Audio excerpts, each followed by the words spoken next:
Moving into a new home should feel safe, but these true stories prove some houses hide secrets you don't expect.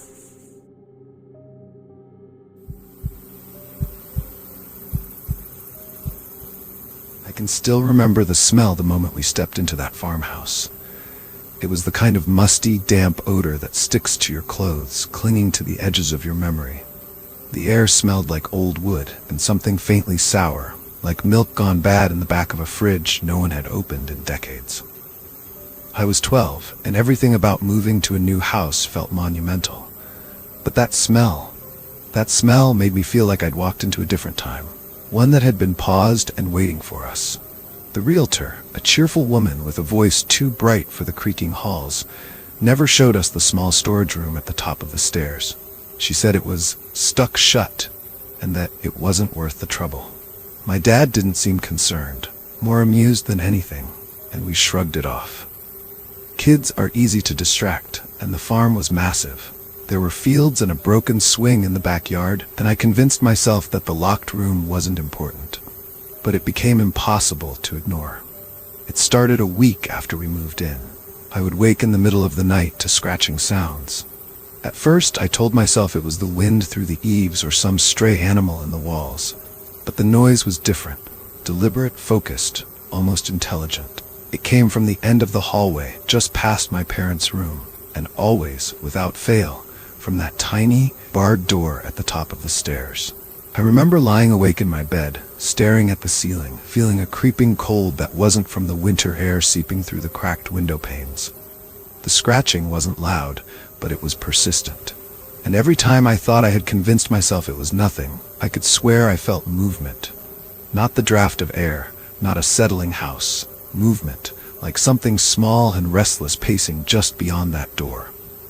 Finally, my dad had enough. One Saturday morning, he grabbed a crowbar from the garage and pried the door open. It was heavy, stubborn, and the hinges groaned like a scream caught in wood. The moment it swung wide, I expected dust to swirl and cobwebs to cling to our faces. But the room was empty. Empty except for the claw marks. They were deep, vicious gouges in the wooden floorboards, scratched so furiously that splinters jutted up like tiny teeth. They trailed in a chaotic path across the room, circling the walls, leading straight to the door. My stomach dropped. Whoever or whatever had made them had clearly wanted to get out. My dad knelt down, running his hand over the marks, muttering about some animal, a raccoon maybe, trapped in here for years. I didn't argue. I wanted to believe him. But the marks, they didn't feel right. They weren't random. They weren't timid. There was a rhythm to them. A desperate insistence that something had tried to escape but couldn't. We nailed the door shut after that. 2 thick planks, hammered with enough force to discourage curiosity, and I told myself that was the end of it. It wasn't. The scratching came back that very night, louder, closer, as though whatever had been trapped inside was now pressing against the planks with more force. I pulled the covers over my head, my heart hammering so violently I was sure my parents could hear it. My mom whispered from the next room, asking if I was okay, and I had to force words out of my mouth that sounded casual. I'm fine, just a nightmare. But I wasn't fine. Night after night, the sound returned. Sometimes soft, like fingernails running across the wood.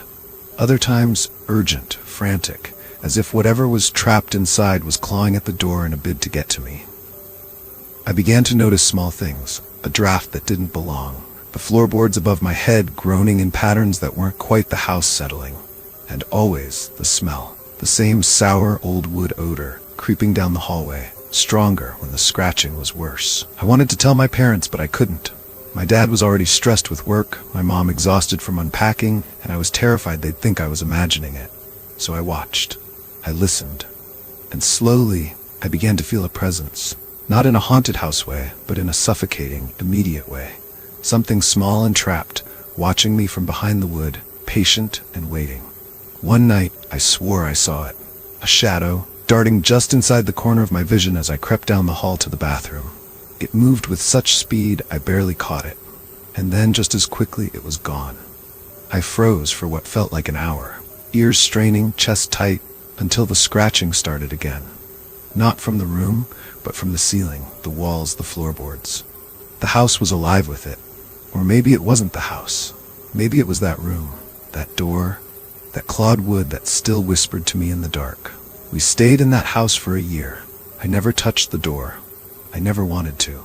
But every time I passed it in the hallway, my stomach tightened, my pulse quickened. And every night, just before sleep, I heard it again. The scratching. Always the scratching. Always deliberate. Always waiting. When we finally moved out, I thought it would end. I thought the noise would stay behind with the old house, sealed in the room and the claw marks and the memory. But sometimes, years later, when I'm lying awake in a new apartment, I swear I hear it again. A soft, persistent scratching echoing somewhere behind the walls, pressing against the edges of a door that isn't even there anymore. And I think about that small, locked room in Cincinnati, about the thing trapped inside, desperate to escape, and I wonder if it ever really did.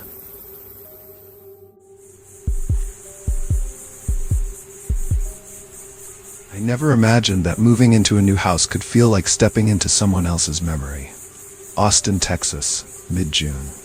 The air was thick and humid, the kind that clings to your skin and makes everything feel heavier. We had just bought a renovated home, something move-in ready, the realtor had promised. White walls, open floor plan, a kitchen that gleamed so perfectly it almost hurt to touch it.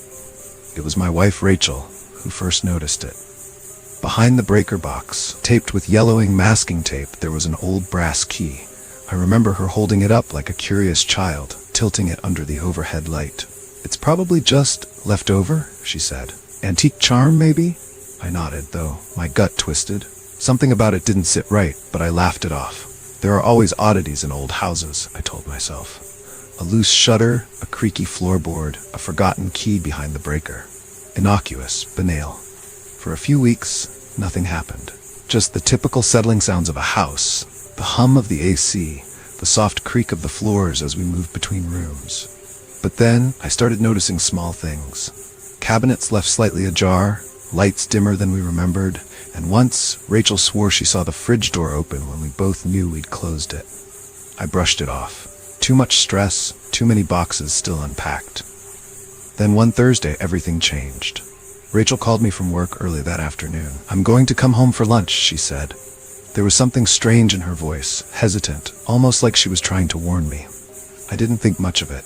When she arrived, the house felt wrong, too quiet, the kind of quiet that presses against your ears. I was upstairs in our bedroom, folding laundry. She unlocked the front door and froze. I heard it before I understood, soft, deliberate footsteps in the kitchen. She should have called out, should have yelled. But she didn't. I ran down, heart hammering in my chest, and I saw him. A man, thin, pale, almost blending into the shadows, stood there, his hand on the counter, his eyes wide when he realized he wasn't alone. That same brass key dangled loosely between his fingers, catching the sunlight like it was mocking us. Rachel gasped. The man bolted. No hesitation. He didn't even glance at the stairs. Just ran. We locked the doors immediately. I called the police, my hands shaking so badly I thought I might drop the phone. They were calm, methodical, but I could hear the disbelief in their voices when we told them about the key. The investigation revealed what we'd never imagined. The man, the previous owner, had never really left. He had been living in the basement, accessing the house through hidden passages that had been sealed off during renovations. Months, he had been slipping in and out using the key we found, watching, waiting, silent as a shadow. Every minor oddity, the fridge, the lights, the cabinets, was him. I still can't reconcile that. We had been living in the same space, breathing the same air, while he was just beneath our feet, hidden from sight. The walls, the floors, the very foundation we trusted, all had secrets. The police told us he was apprehended without incident that day, but that didn't help. We couldn't unsee him, couldn't unfeel the way he moved through our home, the way he had entered our lives without our knowledge. Every creak in the floorboards now felt like a warning. Every shadow in the corner of my eye carried weight. Rachel wouldn't sleep in the house for days. She insisted on leaving lights on, locking doors at impossible hours, checking the basement herself, making sure nothing or no one was there. I tried to tell her we were safe, but even I couldn't believe it. The key, we kept it, locked away in a drawer, a reminder, a grotesque souvenir of how little control we actually had. Every time I glance at it, I feel that same cold dread, the knowledge that someone had been inside our lives, invisible and silent. I've never been able to explain why he stayed. Loneliness, obsession, some twisted sense of ownership over the place he once called home? I don't know. I only know the feeling of waking up in your own bed, knowing that someone had been there, just hours before, watching, waiting. That intimacy, that violation, it isn't something you shake off. And sometimes, late at night, when the air is still and the house hums with the quiet rhythm of our lives, I swear I hear it again. A faint clink, the softest scrape of metal against wood. I check the doors, the windows, every lock we have, and everything is fine. But the sound lingers in my chest, like the memory of a heartbeat that isn't yours, like the shadow of a presence you can't fully see but know exists. We never expected a house to hold someone else. We thought renovation meant safety, that new paint and polished floors were a promise. But houses, they remember, they hold on. They keep the ghosts of everyone who ever called them home. And some ghosts never really leave.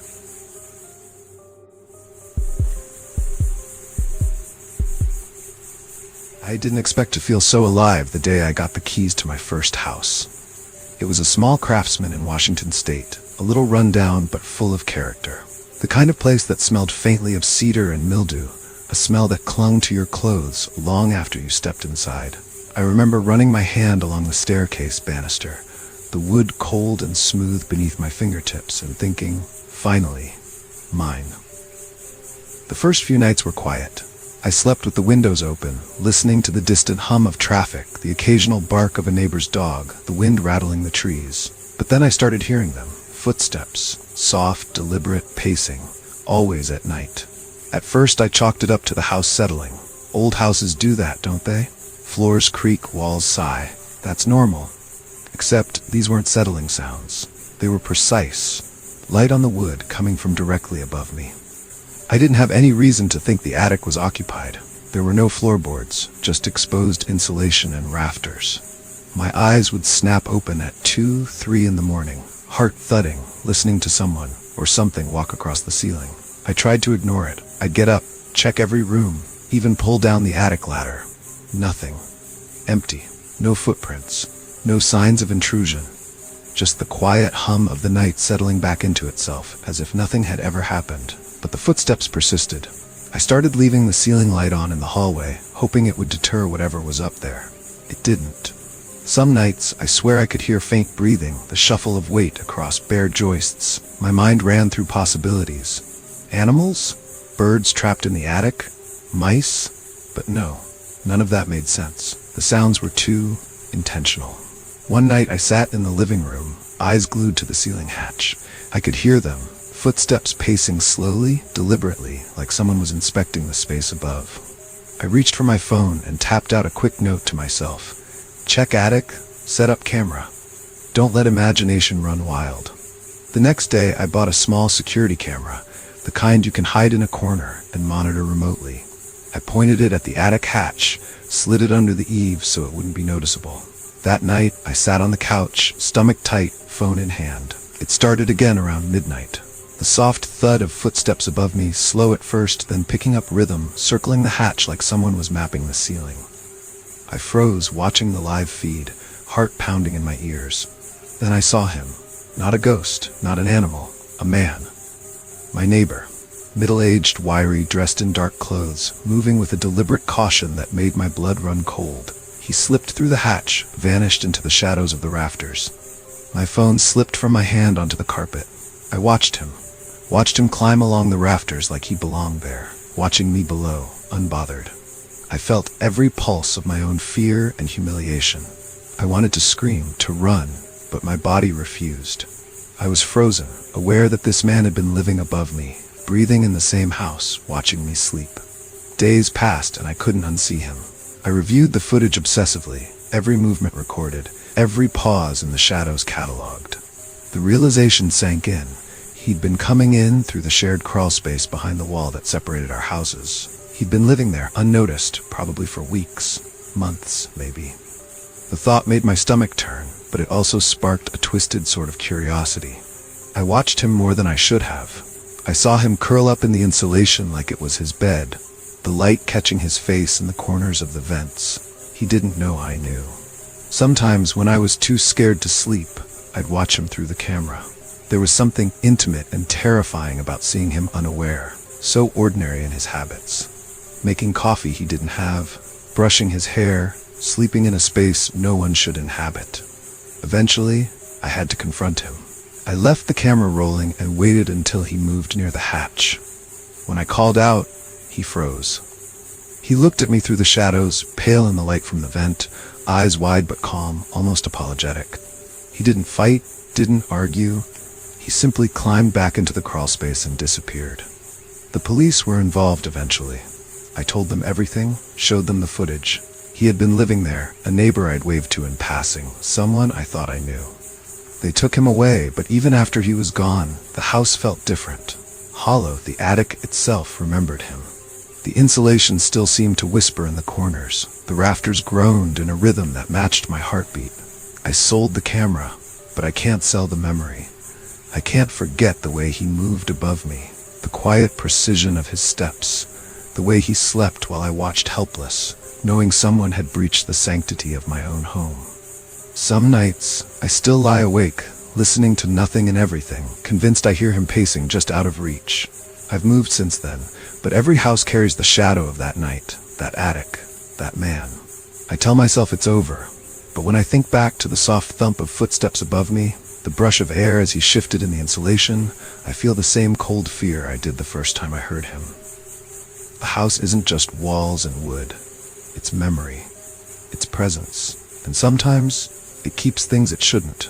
Even now, I wonder if he's out there somewhere, waiting for another house, another ceiling, another person to watch.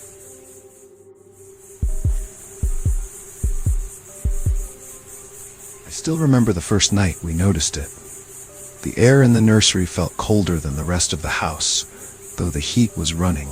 I'd been checking the baby monitor from the living room, half expecting to see my daughter stirring, when I noticed the window. The latch was turned the right way, locked tight, or at least it should have been. Yet there it was, wide open, curtains fluttering slightly in the night draft. I shook my head and muttered something to my wife, Claire. She glanced up from her laptop, exhausted, barely acknowledging me. Probably just didn't close it all the way, she said, rubbing her eyes. I wanted to believe her, wanted to tell myself I was imagining things, that the fatigue of moving into a new house was playing tricks on my mind. But something in that room felt off. We double-checked the latch, tested it, clicked it firmly into place. I ran my fingers along the frame, looking for any sign of forced entry. There was none. Just the quiet hum of the furnace and the occasional creak of the old wooden floors. That night, I didn't sleep. Every hour I woke up, my gaze instinctively flicked toward the nursery window, and each time it was open. I couldn't explain it. No wind had stirred. The house was sealed tight. I whispered to myself, it's nothing, just the house settling. But deep down, I felt a chill I couldn't shake. The next day, I mentioned it to Claire again. Her laugh was hollow. It's an old house, Max. Windows shift. You're overthinking it. I wanted to argue, to tell her that something felt wrong, but I didn't. My words got caught in my throat. There was a rational explanation, I told myself. There had to be. By the third night, desperation set in. I hammered small nails into the frame, securing the window shut. I counted them carefully, making sure the wood would hold. That should do it, I muttered, but my voice sounded uncertain even to my own ears. I stood back, stared at the nursery, and felt a strange weight in my chest, like the room itself was holding its breath. We went to bed, exhausted. Hours later, I woke to a sound that made my stomach twist, a soft metallic clink. My first thought was that it was nothing, maybe the furnace or a loose pipe. But then I heard it again, sharper this time, accompanied by a faint creak, a whisper of movement. I bolted upright, heart hammering. The nursery window, it was open. The nails, pulled clean out of the wood, lay scattered on the floor. I froze. The baby was asleep, oblivious to the cold draft brushing her cheek. Claire stirred beside me, groaning. I shook her. It's open. The window, the nails. She blinked at me, confusion turning to fear as she followed my gaze. The room seemed impossibly quiet after that, except for the slight flutter of the curtains. We called the police immediately. They were skeptical at first, asking if we'd secured the latch properly, if anyone had been inside. I told them about the nails, how they had been forcibly removed. The officers exchanged uneasy glances, one of them muttering something about old houses and old tricks. Then they asked about previous tenants. We hadn't thought to ask, but when they looked up the history, the story came out. The family before us had left abruptly, citing repeated break-ins. And yes, always the same window. Always in the nursery. The thought made my stomach turn. Claire and I didn't sleep that night. I stayed in the living room, staring at the monitor, watching the nursery like a hawk. Every creak of the house, every shadow in the corner of the screen made my chest tighten. My mind raced with questions I didn't want answers to. How had someone or something entered a locked, nailed-shut window? And why here? We considered moving immediately, but there were complications, jobs, schedules, commitments. We felt trapped, caught between fear and necessity. And so we stayed, too afraid to be alone in that house, too tied to our lives to leave. A week later, the pattern repeated. The window was wide open again. The nails we had hammered back in place were gone, splintered in the frame. I stood there, hands trembling, feeling the cold air wash over me.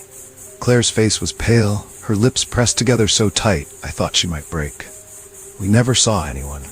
There was never a footprint, never a sign that someone had been there, aside from the impossible. The nails, the open window, the chill of the room that no heat could banish. The police followed leads, checked the neighborhood, reviewed prior break-ins, but the suspect vanished without a trace. After that, the tension never truly lifted. I slept with one ear pressed against the monitor, Claire double-checking locks at every turn. Friends offered advice, told us to get security cameras, alarms, to call someone, anyone, but it felt pointless. Whoever or whatever had been here knew us, knew our routines, knew the weak point. And yet they never touched the baby, never harmed anyone, just entered, watched, existed in that small, closed space, leaving us to imagine the worst. Some nights I would wake to a shadow on the curtains, a soft movement too fluid to be just the wind. I wanted to scream, to tear the house apart, to find a rational explanation. But I never did. I only stared, heart pounding, trying to convince myself I was imagining things. Claire whispered the same reassurances, though I could hear the tremor in her voice. Eventually, the window became a symbol of our helplessness. No matter how many locks we used, no matter how many nails, it returned, open like a wound that wouldn't heal. We learned to live with it, like an unspoken threat lurking just out of reach, a reminder that the past tenant's fear had been real, that whatever had come through that window was still out there, unbound, unseen, yet ever present. And so the nursery window stayed open, always open. Even now, years later, I sometimes dream I see the curtains fluttering against the darkened sky, and I wake with my heart pounding, wondering if we ever really closed it at all.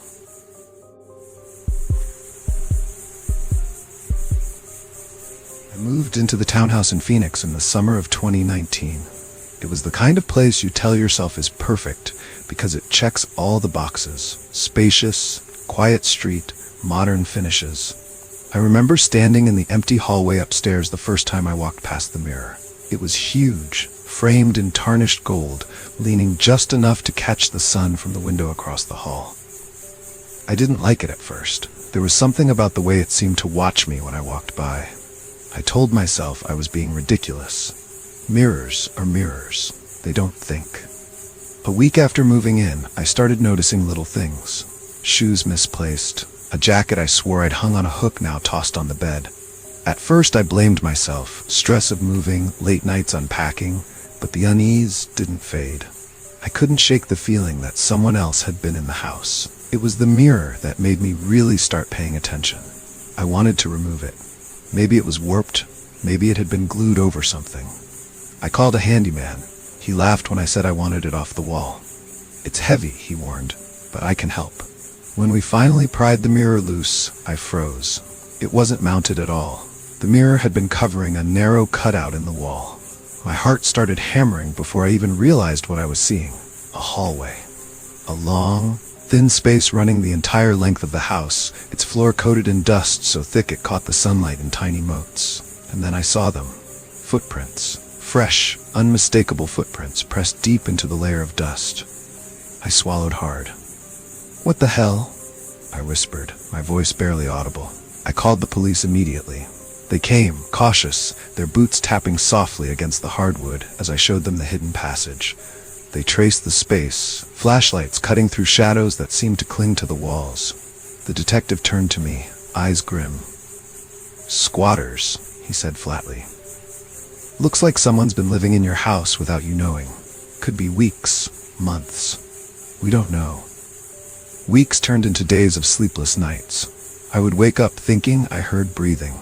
A soft shuffle that sounded like it was coming from behind the mirror, though I tried convincing myself it was the air vent or the refrigerator. Every creak of the floorboards set my chest pounding. I stopped staying upstairs after dark. My bedroom became a refuge, even though it felt smaller than it had a week ago. One night, I woke up to the sound of the mirror shifting. My eyes snapped open in the dark, heart hammering so hard it felt like it could punch right through my ribcage. I lay still, straining to hear. The frame groaned, then slammed back against the wall. I stayed frozen, shaking, listening as silence reclaimed the room. And then, faintly, from somewhere deep in the hidden passage, I heard it. A soft, deliberate step. I called the police again, and they arrived within 20 minutes, guns drawn this time. They tore through the townhouse, checking closets, behind appliances, crawling into the narrow passage. It was empty. No one. Not a single trace except the footprints in the dust and a lingering smell of sweat and cheap soap. I tried to leave the townhouse for a few days after that. I stayed at a friend's place, told myself that the police had done their job, that maybe the footprints were old, that maybe I had imagined the sound of that last step. But when I returned, the unease hadn't left. I started noticing details I hadn't before. The mirror wasn't quite clean. Tiny smudges near the bottom. Fingerprints, I realized, faint and sticky. The edges of the cutout had small scratches, gouges as if someone had been dragging something along the wall for months. The dust on the floor of the passage was subtly disturbed again, as if someone had walked through while I wasn't looking. I couldn't stop thinking about it. Every night I lay awake, listening. Sometimes I thought I heard scratching, soft but deliberate. Sometimes I thought I felt a presence on the other side of the wall, just beyond the mirror, watching me. I started sleeping with a baseball bat. At first it was a joke to myself. Then it became a ritual. I would tap the wall with the bat before going to bed, just to make sure I wasn't imagining things. Nothing happened, at least nothing I could see. But the sound of the mirror groaning, shifting, even slightly, would make my blood run cold. One morning I went upstairs to make coffee and I noticed something chilling. On the hall carpet, leading up to where the mirror rested, were footprints in the dust. Fresh, heavy, human. They ended right at the edge of the mirror. I pressed my palm to the wall. The plaster was cold, ordinary, nothing. But I could still feel it. Someone had been there, someone had walked that hidden hallway, and they had been right there, inches away from me. I moved out shortly after that. I couldn't stay. Every time I imagined it, the space behind the mirror, narrow and hidden, footsteps echoing softly, I felt trapped, suffocated. The police never found anyone, never caught anyone. They told me squatters sometimes slip away without a trace. But I knew better. I had seen the footprints, the scratches, the subtle signs that someone had been living inside my house while I slept, while I cooked, while I thought I was alone. I've tried to convince myself it was over, that it's just a story now, a memory, a warning I tell myself when I see old mirrors in other homes. But every time I catch a glimpse of my reflection in a gold frame, I flinch. I still imagine the narrow hallway behind it, dust disturbed, someone waiting in the shadows, just beyond what I can see. And I know, somehow, they might still be there. Thanks for watching. Which of these stories disturbed you the most? Comment below if you'd still live there, or share your own moving horror. Don't forget to subscribe for more true stories, and remember, your next house might hide something too.